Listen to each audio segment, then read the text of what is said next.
La prise en compte des dangers potentiels que recèle toute activité, de bien les détailler, de les circonscrire et de les prévenir par des mesures adéquates. Tout cela est encadré par des textes que la direction, l'ADREAL, est chargée de faire respecter, et par les industriels qui évidemment ne s'engagent pas dans des projets qui pourraient mettre en péril l'environnement et le périmètre dans lequel ils s'exercent. Ça n'a rien à voir. La parcelle qui a porté le camp d'internement des Tziganes n'est pas dans la zone industrielle de Méron, et d'ores et déjà, le classement au titre de monument historique peut se faire sans porter aucun préjudice à l'exercice d'activité à l'intérieur de la zone de Méron. Nous avons toutes les assurances à ce sujet. Entre 220 et 250.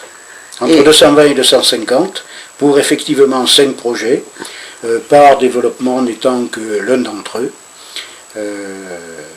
Et aujourd'hui, ces projets sont bloqués dans l'attente des résultats de l'étude environnementale commandée et payée par la communauté d'agglomération et par l'État, 60 000 €, c'est pas rien. Nous arrivons au terme de cette étude et désormais il s'agit de trouver des mesures concrètes qui permettront l'installation de ces 5 entreprises. Et évidemment, il s'agit à la fois de permettre à ces entreprises de s'installer et en même temps de trouver un certain nombre de mesures pour que l'impact sur l'écosystème de la zone de Méron soit le moins important possible. Et pour ce faire, la communauté d'agglomération s'est déjà engagée à la fois à préserver à l'intérieur de la zone des secteurs particulièrement importants et à compenser à l'extérieur de la zone si d'aventure on est obligé, pour telle ou telle raison technique, d'empiéter sur la biodiversité. Le contexte économique dans lequel nous nous trouvons milite pour que toutes les opportunités de développer des activités soient prises en même temps, et il s'agit de ne pas faire n'importe quoi, n'importe comment sur un espace qui par ailleurs présente un certain nombre de particularités et d'intérêts à la fois floristiques et faunistiques.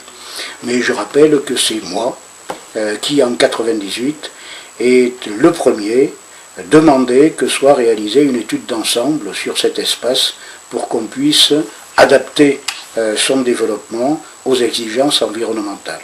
À l'époque, personne... C'est une des premières zones qui a bénéficié d'une charte d'une charte d'environnement, d'une charte de développement durable. À l'époque, je ne me souviens pas d'avoir vu des militants défenseurs de l'environnement, ni pour travailler sur le sujet, ni a fortiori pour le financer.